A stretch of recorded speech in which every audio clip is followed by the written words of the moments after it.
Everyone, स्वागत है आपका एक बार फिर पैशनेट अबाउट में। और हम पढ़ रहे हैं class 7 civics chapter 9 a shirt in the market जैसे चैप्टर के बारे में।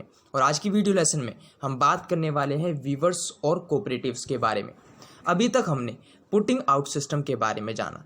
तो हमने पुटिंग आउट सिस्टम में जाना कि वीवर्स को अपना कोई भी पैसा नहीं लगाना पड़ता था किसी कपड़े को प्रोड्यूस करने के लिए, लेकिन जो ट्रेडर हुआ करते थे इन्हें बहुत कम पैसे दिया करते थे, जिसके चलते इन वीवर्स ने अपनी एक कोऑपरेटिव बनाई, यानी कि अपना एक ग्रुप बनाया। और उस ग्रुप ने खुद डिसाइड किया कि कॉस्ट भी हम लगाएंगे, मार्केटिंग भी हम करेंगे, सेल भी हम करेंगे और अपने लिए सबसे ज़्यादा प्रॉफिट को भी हम ही कमाएंगे और उसे हर किसी में इक्वली डिस्ट्रीब्यूट भी कर देंगे। तो इसी प्रकार से वीवर्स ने अपनी एक कोऑपरेटिव बनाई, जिसके चलते ये ट्रेडर के रोल को कम से कम कर दें, अपने लिए ज़्यादा से ज़्यादा इनकम को कमाने लग जाएं। और ऐसे वीवर जिनका एक कॉमन इंटरेस्ट था वो इस कोऑपरेटिव में अपना हाथ बटाने के लिए एक साथ आए। अधिकतर जो ये कोऑपरेटिव के मेंबर हुआ करते थे अपना काम कलेक्टिवली किया करते थे। उदाहरण के तौर पर ये धागे के डीलर से धागे को लिया करते थे और इसे वीवर्स में डिस्ट्रीब्यूट भी कर दिया करते थे। इतना ही नहीं, ये कोऑपरेटिव इन सारी चीज़ों के बाद इस कपड़े की मार्केटिंग भी किया करते थे, जिसके चलते जो मर्चेंट का रोल था वो पूरी तरीके से कम हो गया और इन्हें अच्छा दाम अपने कपड़े के लिए और सबसे बड़ी बात अपनी मेहनत के लिए इन्हें अच्छा दाम मिलने लग गया। कभी कभार जो गवर्नमेंट हुआ करती थी वो भी इन कोऑपरेटिव्स की मदद किया करती थी। कैसे? इनके कपड़ों को रीजनेबल प्राइस पर खरीद कर। उदाहरण के तौर पर तमिलनाडु गवर्नमेंट ने एक फ्री स्कूल यूनिफॉर्म प्रोग्राम चलाया अपने स्टेट में, जिसके चलते गवर्नमेंट ने कपड़े बनाने का काम इन वीवर्स के कोऑपरेटिव को दिया और गवर्नमेंट ने प्रॉमिस भी किया कि हम आपसे आपका कपड़ा भी खरीदेंगे। तो इस प्रकार से कभी कभार गवर्नमेंट भी इन कोऑपरेटिव्स को मौका देती है एक अच्छा प्राइस कमाने का। अब हम बात करेंगे अ garment exporting factory near Delhi की। अब एक्सपोर्टिंग का मतलब क्या होता है? एक्सपोर्टिंग का मतलब होता है जब हम अपनी कंट्री से बनाए हुए गुड्स को किसी दूसरी कंट्री में भेजते हैं तो उसे हम एक्सपोर्ट कहते हैं। तो ठीक इसी प्रकार से यहाँ पर बताया जा रहा है कि एक फैक्ट्री है जो कि कपड़ों को बनाकर बाहर देशों में भेजती है। तो यहाँ पर उसी के बारे में एक छोटी सी केस स्टडी दे रखी है। जैसे कि हमने एक इरोड मार्केट देखी थी। इरोड मार्केट में बहुत से मर्चेंट आया करते थे जो कि कपड़ों को खरीदा करते थे। किससे? वीवर से, जो कि वीवर ने प्रोड्यूस कपड़े किया करते थे।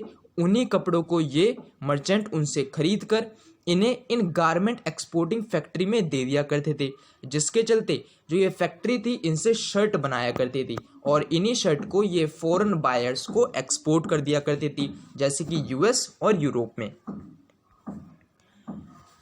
अब जो गारमेंट एक्सपोर्टिंग फैक्ट्रीज थी ये क्या करती थी? अपने वर्करों से ज़्यादा काम करवाती थी और इतना ज़्यादा काम करवाने के बावजूद भी उनके कॉस्ट में, उनकी वेज में बहुत कमी रखती थी और सबसे ज़्यादा अपने आप के मुनाफे को बढ़ाने की हमेशा कोशिश किया करती थी और फॉरेन बायर से अच्छी रिलेशन बनाने के लिए वही कपड़ा उन्हें वो सस्ते से सस्ते दामों पर बेचती थी। इस प्रकार से हम देख रहे हैं कि मेहनत सबसे ज़्यादा वर्कर कर रहे हैं और सबसे ज़्यादा मुनाफा फैक्ट्री के ओनर्स साथ ही साथ फॉरेन बायर्स कमा रहे हैं। तो यहाँ पर आपके सामने एक केस स्टडी दे रखी है कि मान लो कि कोई भी XYZ फैक्ट्री है और उस फैक्ट्री में 70 वर्कर हैं और जो अधिकतर जो वर्कर्स होते हैं उस फैक्ट्री में वुमेन्स हैं। अब वुमेन क्यों रखा गया है कि वुमेन्स कम पैसों में भी काम करने के लिए राजी हो जाती हैं और जो ये वुमेन्स हैं इन्हें टेम्परेरी बेसिस पर रखा गया है। जब वर्कर की ज़रूरत पड़ती है तब इन्हें रख लिया जाता है और जब काम नहीं होता है तो इन्हें बोल दिया जाता है कि अब आपकी कोई भी ज़रूरत नहीं है। जो वर्कर की सैलरी है वो उनकी स्किल के अकॉर्डिंग डिसाइड होती है, यानी कि जो जितना ज़्यादा काम करेगा उसे उतनी ही सैलरी मिलेगी, जो कम काम करेगा उसे कम सैलरी मिलेगी। जो यहाँ पर हाईएस्ट पेमेंट दी जाती है वो टेलर को दी जाती है, जो कि सिर्फ 3,000 रुपये प्रति महीना है और इसे ही यहाँ पर हाईएस्ट पेमेंट बताया जा रहा है। तो आप खुद सोचिए कि लोएस्ट पेमेंट क्या होने वाली है।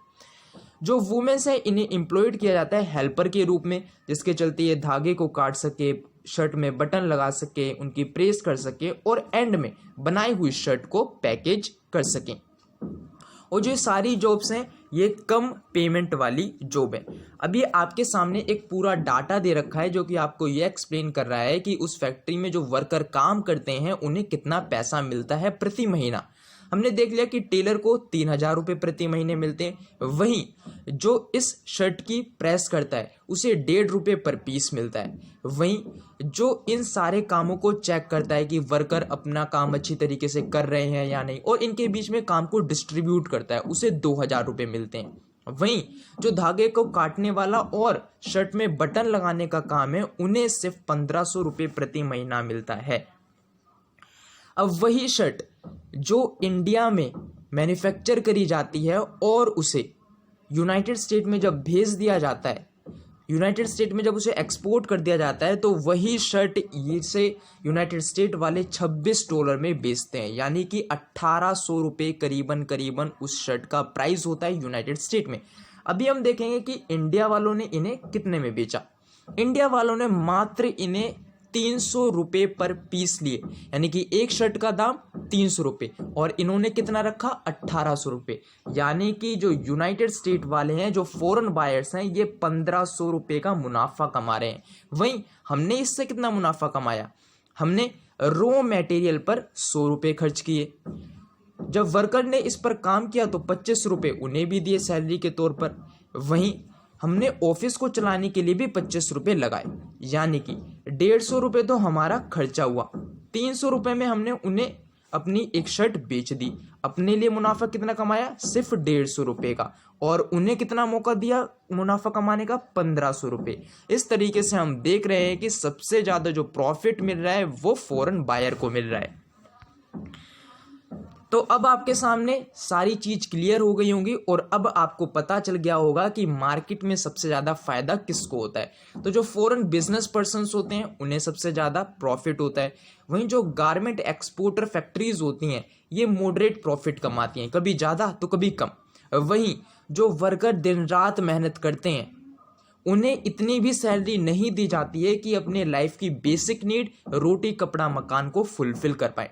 वही डेमोक्रेसी में बोला जाता है कि मार्केट में हर किसी को फेयर वेज मिलना चाहिए, लेकिन जो सबसे ज़्यादा मेहनत कर रहा है उसे तो कुछ भी नहीं मिल रहा है, और जो मेहनत ही नहीं कर रहा है वही सबसे ज़्यादा मुनाफा कमा रहा है। तो अब ये कौन से लोग हैं जो कि सबसे ज़्यादा मुनाफा कमा रहे हैं? ये वही लोग हैं जिनके पास पैसा है, जिनके पास अपनी फैक्ट्रीज हैं, बड़ी बड़ी शॉप्स हैं और बड़ी ज़मीन है। जो गरीब लोग हैं वो इनके ऊपर डिपेंड होते हैं, जिसके चलते ये उनसे लोन ले पाएँ रॉ मटेरियल के लिए और अपने गुड्स की मार्केटिंग के लिए। तो फ्रेंड्स, इस प्रकार से हमारा ये चैप्टर कंप्लीट होता है। अगर आपको ये वीडियो लेसन पसंद आया हो तो प्लीज़ इस चैनल को सब्सक्राइब कीजिए, जिसके चलते आपको सारी वीडियो रिलेटेड अपडेट इस यूट्यूब चैनल पर मिलती रहेगी। अब हम मिलेंगे इसके लास्ट चैप्टर में। Till then take care and bye bye.